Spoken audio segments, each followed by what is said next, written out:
Urea stock ఎప్పుడు వచ్చింది? నిన్న ఈవినింగ్ వచ్చిందండి. స్టాక్ పాయింట్ నుంచి నిన్న నైట్ వచ్చింది. ఈరోజు మార్నింగ్ నుంచి 5 గంటల నుంచి రైతులు లైన్లో నిలబడ్డారు. ఆధార్ కార్డుకి 2 చొప్పున ఇస్తున్నామండి లైన్లో ఉన్న వాళ్ళకి. అంటే ఇన్ని రోజులు ఎందుకు పట్టింది యూరియా రావడానికి? డిస్ట్రిబ్యూషన్ కాలేదండి. మనకి స్టాక్ 12 రోజుల నుంచి స్టాక్ పాయింట్ల నుంచి డిస్ట్రిబ్యూట్ కాలేదు.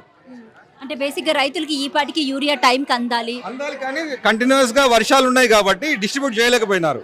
ఇంకోటి స్టాక్ కూడా మనకు గవర్నమెంట్ నుంచి సెంట్రల్ నుంచి స్టేట్కి అలాట్ చేయలేదని అంటున్నారు పై అఫీషియల్స్ని అడిగితే.